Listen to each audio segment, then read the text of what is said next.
Hello friends, today we are going to learn a grammar topic from the questions or question words. જેમાં આપણે બે question words જોશું, van અને વેરનો ઉપયોગ ક્યારે કરવો. વેન એટલે ક્યારે, સમય સૂચક શબ્દો નીચે અંડરલાઈન આપે. વેર એટલે સ્થળ સૂચક શબ્દો નીચે અંડરલાઈન આપવામાં આવે. તો વેન અને વેરની વાક્ય રચના જે તે કાળની ઇન્ટ્રોગેટિવ ફોલો કરવી પડે, જેને આપણે ડિટેલમાં જોઈએ. અધર ડબલ્યુએચ ક્વેશ્ચન વર્ડ્સ ઘણા છે. પ્રશ્ન પૂછવા માટે વુ સિવાયના પણ કેટલાક ક્વેશ્ચન વર્ડ્સનો ઉપયોગ થાય છે, જેમાં સબ્જેક્ટ વાક્ય રચનામાં આપેલો હોય છે. એટલે આપણે શું કહીએ કે અધર ડબલ્યુએચ ક્વેશ્ચન વર્ડ્સ છે. વુ સિવાયના જે બધા લાગુ પડે એને એકસરખી વાક્ય રચના લાગુ પડે કે જેમાં અંદર કરતા તમને આપેલો હોય છે. તો આ ખાસ યાદ રાખવાનું, વુ સિવાયના ક્વેશ્ચન વર્ડ્સ બધા અધર ડબલ્યુએચ ક્વેશ્ચન વર્ડ્સ કહેવાય. શા માટે? કે વુની વાક્ય રચના અલગ છે. વુ એટલે સબ્જેક્ટ, કોણ, ક્રિયા કરનાર વ્યક્તિ કોણ છે. વ્યક્તિવાચક નામ કે સર્વનામ નીચે જાણવા અંડરલાઈન આપેલી આપે. વ્યક્તિવાચક નામ કે સર્વનામ વિશે જાણવું હોય તો જ વુનો ઉપયોગ થાય. વાક્યની શરૂઆતમાં અંડરલાઈન હોય તો એની વાક્ય રચના સાવ અલગ પડે. આપણે જોયું હતું વુ પછી સીધી અફર્મેટિવ સેન્ટેન્સ પેટર્ન પ્રમાણે ચાલવું પડે. વુ નીચે અંડરલાઈન આપીને સબ્જેક્ટ કાઢીને છેલ્લે ક્વેશ્ચન માર્ક ને એક વચનના નિયમો આપણે ફોલો કરતા હેલ્પિંગ વર્બમાં. ખાસ યાદ રાખવાનું કે વર્બ તમને આપવામાં આવે ત્યારે. તો અધર ડબલ્યુએચ ક્વેશ્ચનમાં વોટ અને વુમનો આપણે ગયા લેક્ચરમાં જોયું હતું. આજે આપણે વેન અને વેર આ બેનો ઉપયોગ જોશું આ બધા ક્વેશ્ચન વર્ડ્સમાંથી. તો સેન્ટેન્સ પેટર્ન કઈ યાદ રાખવાની, ગયા લેક્ચરમાં પણ જોયું. વોટ અને વુમનો ઉપયોગ કર્યો કે ચાલો આ બધાને યાદ આવી જાય કે ક્રિયાપદ પછી વ્યક્તિવાચક નામ હોય કે ક્રિયાપદ પછી વસ્તુવાચક નામ હોય તો કર્મ વિશે જાણવા માટે વોટથી પ્રશ્ન પૂછતા. વસ્તુ નીચે અંડરલાઈન હોય તો, વ્યક્તિ નીચે અંડરલાઈન હોય, ક્રિયાપદ પછી કર્મ હોય તો વુમથી પ્રશ્ન પૂછતા.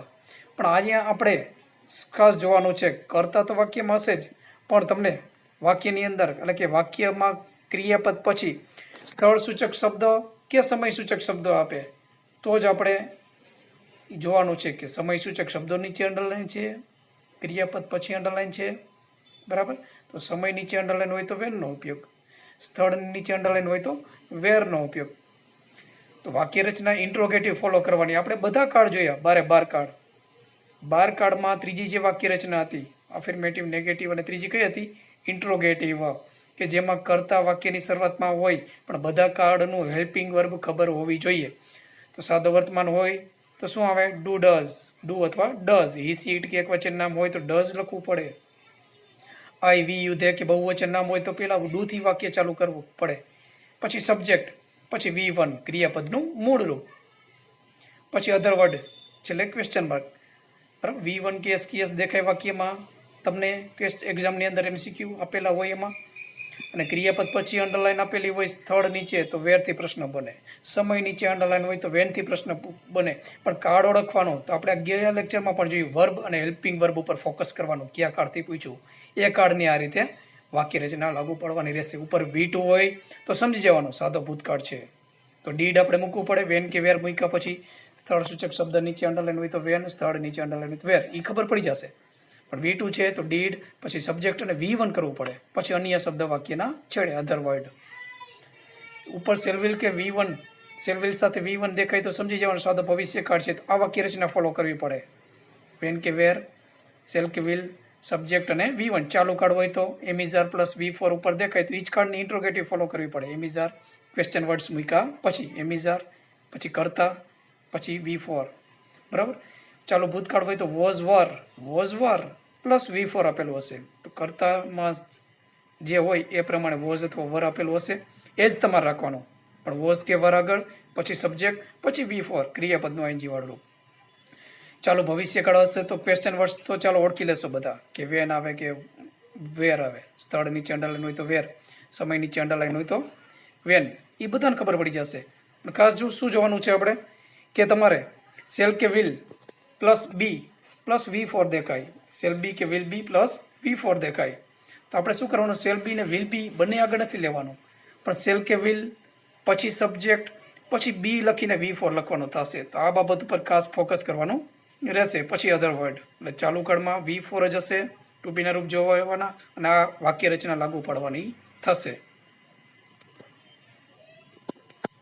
પૂર્ણકાળ હવે આપણે જોઈ લઈએ કે હેવેસ પ્લસ V3 તમને દેખાય કરતા પછી તમને દેખાશે ઉપર સેન્ટેન્સ આપેલું હશે અને ક્રિયાપદ પછી ક્યાંક અંડરલાઈન હશે. સ્થળ નીચે છે તો ચાલો આગળ વેર, સમય સૂચક શબ્દ નીચે અંડરલાઈન છે ચાલો આગળ વેન. પણ ખાસ શું જોવાનું કાળ હેવેસ પ્લસ V3 દેખાય તો હેવેસ આગળ પછી સબ્જેક્ટ પછી V3 તમારે લખવાનું થશે. પછી ઓબ્જેક્ટ અને અધર વર્ડ જે અન્ય શબ્દો હોય વધતા હોય અંડરલાઈન સિવાયના જે શબ્દો વધતા હોય વાક્યના છેલ્લે ક્વેશ્ચન માર્ક. ચાલો પૂર્ણ ભૂતકાળ હોય તો હેડ પ્લસ V3 તમને દેખાશે તો ત્યારે શું કરવાનું પૂર્ણ ભૂતકાળ સમજીને કે ચાલો હેડ આગળ સબ્જેક્ટ પાછળ પછી V3. પૂર્ણ ભવિષ્યકાળ હશે તો cell will plus have plus V3 દેખાશે એમાં હેવ જ હશે. કરતા જે હોય એ પ્રમાણે આપણે સેલ કે વિલ આગળ ઉપરની વાક્ય રચના પ્રમાણે ચાલવાનું બરાબર. સેલ કે વિલ આગળ પછી સબ્જેક્ટ પછી હેવ લખીને V3 લખવાનું છે. ચાલુ પૂર્ણ વર્તમાન કાળ હોય ઉપર સેન્ટેન્સ આપશે તમને એમાં હેવેઝ બીન પ્લસ V4 દેખાશે એટલે સમજી જવાનું પૂર્ણ કાળ અને ચાલુ કાળનું મિશ્રણ છે એટલે કે V4 ચાલુ કાળ બતાવે હેવેઝ પૂર્ણ કાળ બતાવે તો ચાલુ પૂર્ણ બે કાળ ભેગા થયા બંનેને જોડવા માટે બીન શબ્દ આપેલો હશે તો ત્યારે કઈ વાક્ય રચના લાગુ પડવાની આ કન્ટિન્યુઅસ પરફેક્ટ પ્રેઝન્ટ ટેન્સ ચાલુ પૂર્ણ વર્તમાન. તો વેન કે વેર તમે મૂકી દેશો સ્થળ કે સમય આપશે ત્યારે પછી હેવેઝ પછી કરતા એટલે કે સબ્જેક્ટ પછી બીન લખીને V4 પછી અન્ય શબ્દો અંડરલાઈન સિવાયના જે શબ્દો હોય આપણે મૂકવાના રહેશે છેલ્લે ક્વેશ્ચન માર્ક. ચાલુ પૂર્ણ ભૂતકાળ હોય તો વેન કે વેરથી પ્રશ્ન બને ચાલો એ બધાને આવડી જશે. સ્થળ નીચે અંડરલાઈન છે તો વેર, સમય નીચે છે વેન. પણ હેડ બીન પ્લસ V4 હોય તો શું કરવાનું હેડ આગળ પછી સબ્જેક્ટ પછી બીન અને V4. ચાલુ પૂર્ણ ભવિષ્યકાળ હોય તો સેલ હેવ કે વિલ હેવ પછી બીન અને V4 દેખાશે તો ત્યારે ખાસ યાદ રાખજો સેલ કે વિલ જ આગળ કરતા હશે એ પ્રમાણે પછી સબ્જેક્ટ પછી હેવ બીન લખવાનું અને V4 એ ઓપ્શન તમારો સાચો હોવો જોઈએ MCQમાં ફ્રેમ ધ ક્વેશ્ચનની અંદર. તો વેનનો ઉપયોગના આપણે એક્ઝામ્પલ જોઈ લઈએ. વેન ક્યારે યુઝ થાય તો તમને ખ્યાલ છે સમય સૂચક શબ્દો વિશે આપણે સામેવાળા પાસેથી જાણવું છે કંઈક સમય જાણવો છે કોઈ વ્યક્તિએ કઈ ક્રિયા કરે છે એનો આપણે કંઈક સમય જાણવો છે કે કઈ રહી જે તે કાળ પ્રમાણે. આઈ સો હિઝ ફ્રેન્ડ મેં તેના મિત્રને જોયો ક્યારે જોયો આપણે કઈ તો તમને અંડરલાઈન આપશે at 7 PM યસ્ટરડે ગઈકાલે સાંજે 7 વાગ્યે. PM એટલે પોસ્ટ મરીડિયમ, AM હોય તો સવારના 7 કહેવાય એન્ટી મરીડિયમ સવારનો સમય બતાવવા માટે. રાતના 12 થી બપોરના 12 સુધી AM લાગુ પડે. બપોરના 12 થી રાતના 12 સુધીનો સમય આવે તો PM લાગુ પડે બરાબર. તો આવી રીતે તમને અંડરલાઈન આપે સમય સૂચક શબ્દો નીચે અંડરલાઈન આપે ત્યારે આપણે શું મૂકવું પડે વેન ક્યારે ક્યારે એમ આપણે ગુજરાતીમાં બોલી તો ઇંગ્લિશમાં વેનથી પ્રશ્ન બનાવવાનો. સાદા ભૂતકાળથી ઉપર વાક્ય આપેલું છે અફર્મેટિવ તેનું ઇન્ટ્રોગેટિવ શું થાય V2 છે તો આપણે વાક્ય રચના આગળ જોઈ સાદા ભૂતકાળ થયો તો ડીડ જ આવે. વેન ડીડ આઈનું સામેવાળા પ્રશ્ન કરી મોટે ભાગે તો શું થાય you. Van did you see his friend તમે તેના મિત્રને ક્યારે જોયો તો જે કાળથી પ્રશ્ન પૂછી ઈચ કાર્ડનો જેમ આપણે આન્સર આપી એવી જ રીતે અહીંયા ઉપર V2 છે તો ઈચ કાર્ડનું ઇન્ટ્રોગેટિવ ફોલો કરવી પડે. ડીડ ઓપ્શન સાચો હોવો જોઈએ અને સો V2 છે તો અંદર V1 હોવું જોઈએ. આ ખાસ જોવાનું છે એક્ઝામની અંદર એટલે મેં અંડરલાઈન કરેલી છે. હેલ્પિંગ વર્બ કયું ડીડ, સોનું મેં શું કર્યું V1 આવે ડીડ આવે ત્યારે. તમને આવી રીતે પણ પૂછી શકીએ at 7 PM યસ્ટરડે નીચે અંડરલાઈન છે માત્ર at 7 PM નીચે અંડરલાઈન આપે યસ્ટરડે નીચે અંડરલાઈન ન આપે તો વાક્યના છેડે યસ્ટરડે રાખવું પડે. આ પણ ખાસ યાદ રાખજો.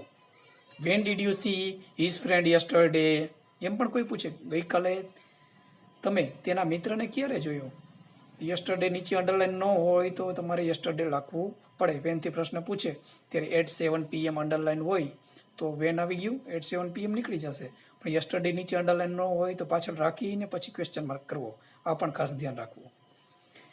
આ પૂર્ણ ભૂતકાળ છે. Had plus V3 મીટનું V3 mat મળ્યા હતા કોઈ ક્રિયા પૂરી થઈ ગઈ હતી. તે હેડ મેટ ઈચ અધર તેઓ એકબીજાને મળ્યા હતા. ઇન ધ મોર્નિંગ ક્યારે મળ્યા હતા આપણે કહી સવારમાં તો હેડ પ્લસ V3 છે તો એના ઉપર ફોકસ કરવાનું. પૂર્ણ ભૂતકાળ છે તો એની ઇન્ટ્રોગેટિવ ફોલો કરવાની. ઈચ અધર આ શબ્દ શું કહે છે એ ખાસ કહી દઉં સાઈડમાં તમને કે ઈચ અધર એટલે એકબીજાને બે વ્યક્તિ હશે અહીંયા એટલે ઈચ અધર આપ્યું. ધે એટલે તેઓ ખબર ન પડે કેટલા છે પણ ઈચ અધર આપ્યું એટલે બે વચ્ચેની વાત હોય તો એકબીજાને એવું બોલી ત્યારે ધે આવે. વન અનધર બે કરતાં વધારે વ્યક્તિઓ હોય ત્યારે જ આવે. આ ખાસ યાદ રાખવાનું એટલે બે વ્યક્તિ વચ્ચેની વાત છે મળવાની તેઓ એકબીજાને ક્યારે મળ્યા હતા, મળવાની ક્રિયા પૂરી થઈ ગઈ હતી. તો આપણે જોવાનું હેડ આગળ લઈ લીધું, ધ્યેય પાછળ, મેટનું મેટ, V3નું V3 જ રહે. અહીંયા V1 ઓપ્શન સિલેક્ટ કરતા નહીં. સાદા ભૂતકાળમાં એવું હોય કે ડીડ આવે, V2 જ છે તો 100નું આપણે સી કર્યું હતું, પણ આ કાળમાં યાદ રાખવાનું છે. ચાલુ કાળમાં V4નું V4 રાખવાનું, પૂર્ણ કાળમાં V3નું V3 રાખવાનું. પૂર્ણ વર્તમાન હોય, પૂર્ણ ભૂતકાળ હોય કે પૂર્ણ ભવિષ્યકાળ હોય. ત્રીજું એક્ઝામ્પલ જોઈ લઈએ. The Prime Minister addressed the country people yesterday through social media. Social મીડિયાના માધ્યમથી, બરાબર. આપણે કહી કે વડાપ્રધાને દેશના લોકોને ગઈકાલે સંબોધન કર્યું. ક્યારે સંબોધન કર્યું દેશના લોકોને? સોશિયલ મીડિયાના માધ્યમથી. ક્યારે? યસ્ટરડે નીચે અંડરલાઈન છે, એટલે ભૂતકાળના શબ્દો કોઈ પણ આપી શકે, ભૂતકાળ હોય ત્યારે. Yesterday, last month, last year, before, sometime, થોડા સમય પહેલાં, એ ભૂતકાળનો કીવર્ડ છે. બિફોર 2 hours, 2 કલાક પહેલાં, 3 hours, 3 કલાક પહેલાં, બરાબર. તો એવો ભૂતકાળનો સમય કોઈ પણ આપી શકે, બિફોર પછી સમય સૂચક શબ્દ સાથે.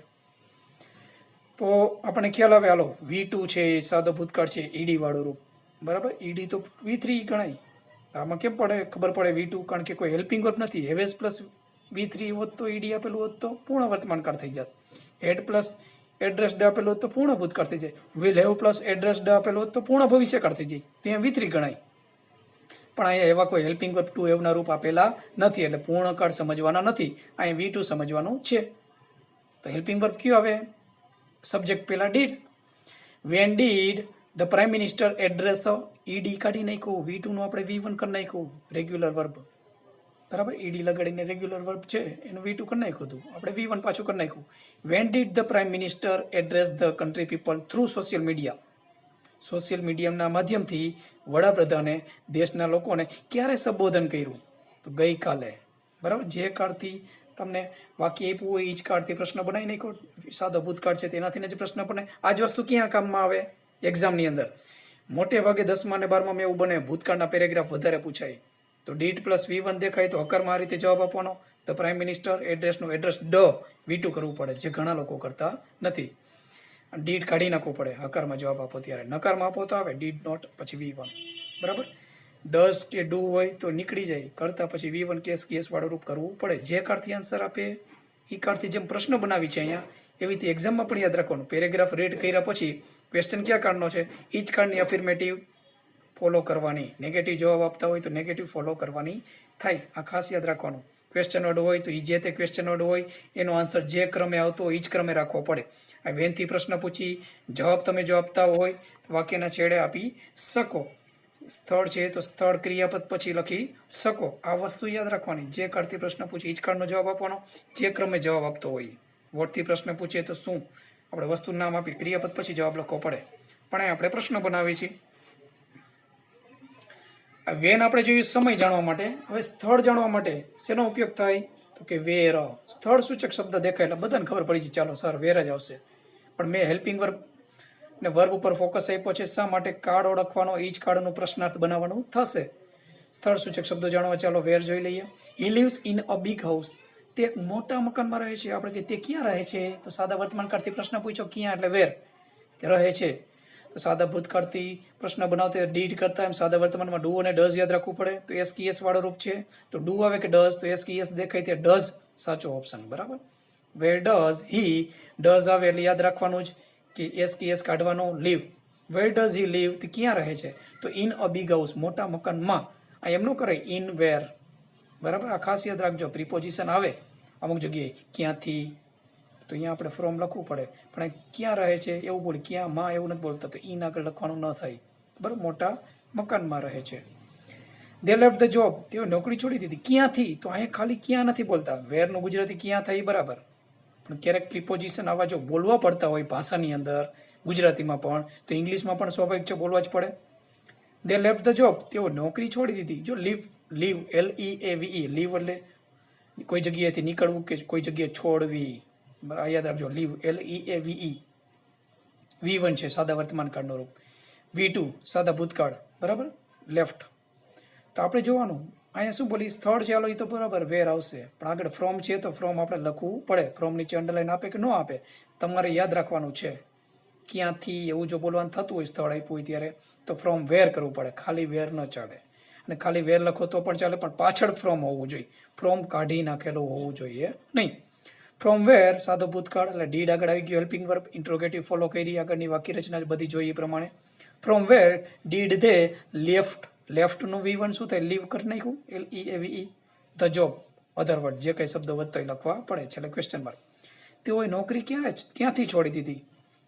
આ જ પ્રશ્ન આ રીતે પણ બને, વેર did they leave the job from, તો પણ ચાલે, પણ ફ્રોમ રાખવું પડે, ક્યાંથી એવું આપણે બોલી છીએ, ખાલી ક્યાં બોલતા નથી. એટલે આ રીતે લખો તો પણ ચાલુ, અથવા વેરથી ચાલુ કરો ને છેલ્લે ફ્રોમ લખો, જે વાક્ય પૂરું થાય ત્યાં, તો પણ ચાલે. છેલ્લે question mark.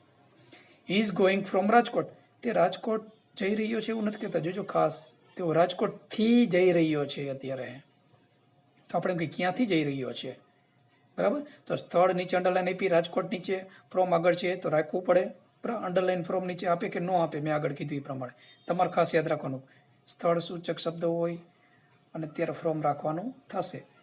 Harry is going from Rajkot, from where એવું પણ લખી શકો, ઉપર લખ્યું એમ, from where is Harry is ગોઈંગનું શું થાય, ઇઝ હેરી ગોઈંગ, ચાલુ વર્તમાન કાળથી આન્સર એટલે કે સેન્ટેન્સ આપેલું છે, ચાલુ વર્તમાન કાળથી જ તમારે ક્વેશ્ચન બનાવવો પડે.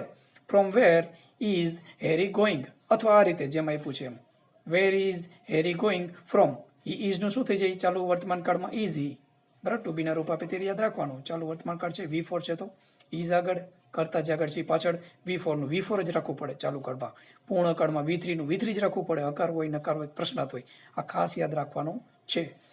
તો આપણે આજે બે ક્વેશ્ચન વર્ડ જોયા, વેન અને વેર, સ્થળ સૂચક શબ્દો, અને વેર સમય સૂચક શબ્દો કે સ્થળ સૂચક શબ્દો. વેન અને વેરનો ઉપયોગ કઈ રીતે કરવો એ આપણે જોયું. ઇન્ટ્રોગેટિવ વાક્ય રચના ફોલો કરવાની ખાસ, અને પ્રિપોઝિશન જ્યારે ભાષામાં બોલાતા હોય ક્વેશ્ચન વર્ડની સાથે તો પ્રિપોઝિશન રાખવા પડે, જે તે ક્વેશ્ચન વર્ડની પહેલાં લખો તો પણ ચાલે, ઉપર બીજું ત્રીજું વાક્ય જોયું એમ, અથવા વાક્યના છેડે લખો તો પણ ચાલે. છેલ્લે question mark. Thank you very much for listening this video. આગળના લેક્ચરમાં આપણે બીજા ક્વેશ્ચન વર્ડ્સ બાકી છે એ બધા જોશું.